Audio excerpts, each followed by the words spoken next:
और देखिए, हरियाणा में होने वाले विधानसभा चुनाव की हलचल वक्त के साथ बढ़ती जा रही है और इस बीच बीजेपी के हैट्रिक को सुनिश्चित करने के लिए मोदी ने मोर्चा संभाला। देश के प्रधान के चुनाव के प्रचार अभियान का आगाज हरियाणा के कुरुक्षेत्र से पीएम नरेंद्र मोदी ने कर दिया है और जहां पीएम नरेंद्र मोदी ने एक चुनावी जनसभा को संबोधित करते हुए हरियाणा के सियासी दंगल में बीजेपी की दावेदारी को और मजबूत किया।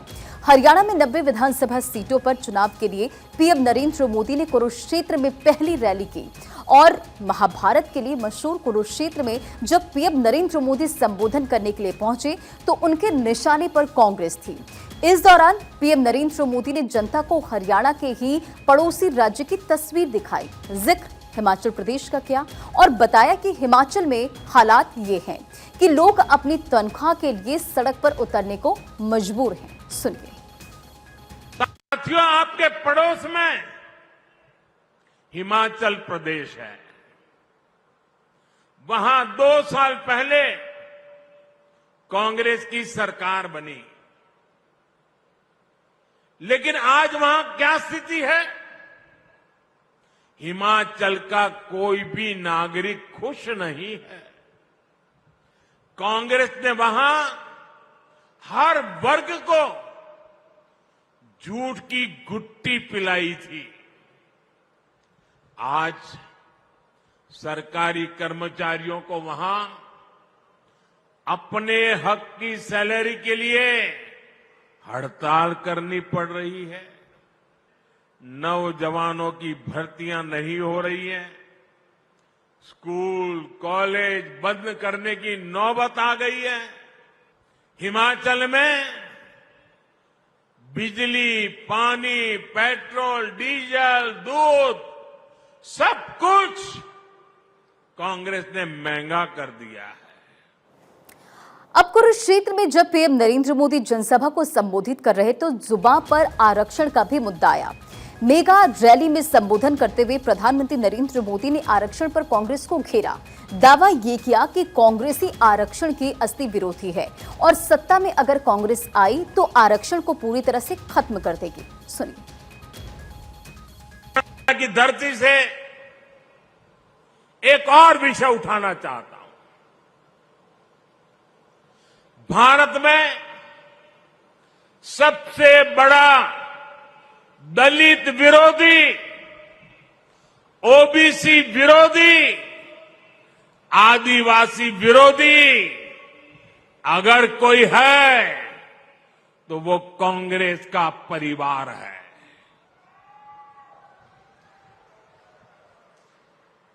अभी इन लोगों ने कहा है कि सरकार में आए तो दलितों पिछड़ों का आरक्षण खत्म कर देंगे।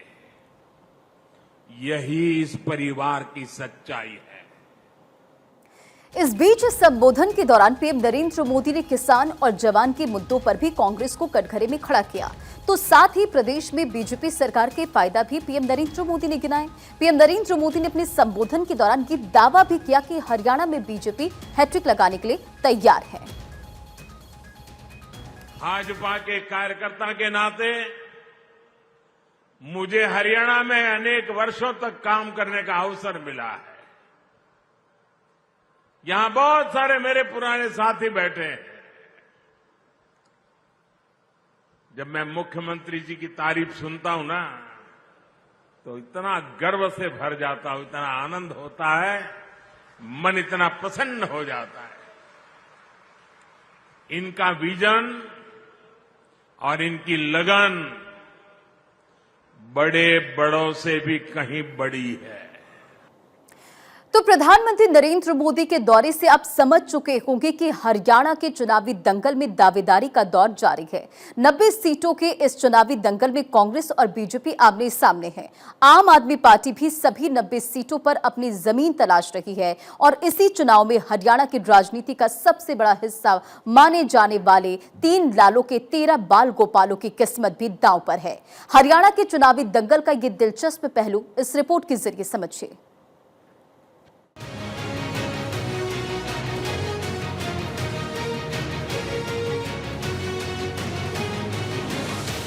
सियासत हरियाणा की हो और जिक्र लाल का न हो तो बात अधूरी है। पहलवानी की धरती हरियाणा में 3 लाल के कमाल से हर कोई वाकिफ है। ये 3 लाल हैं बंसीलाल, देवीलाल, भजनलाल।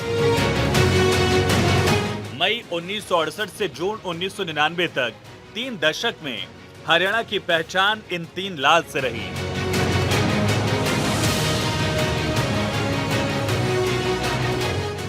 एक 30 साल के इस वक्त में सत्ता पर इन तीनों का कब्जा रहा और आज इनकी विरासत को आगे बढ़ाने के लिए तीनों लाल के परिवार से 13 बाल गोपाल चुनावी मैदान में हैं। अकेले देवीलाल परिवार से ही 8 सदस्यों की इज्जत दांव पर है। देवीलाल के परिवार से रणजीत चौटाला, अर्जुन चौटाला, अभय चौटाला, दुष्यंत चौटाला, दिग्विजय चौटाला, आदित्य चौटाला, अमित सिहाग और सुनैना चौटाला चुनावी मैदान में हैं। ये लड़ाई और भी दिलचस्प इसलिए है क्योंकि देवीलाल परिवार के 5 लाल 2 सीटों पर एक दूसरे को ही चुनावी चुनौती दे रहे हैं।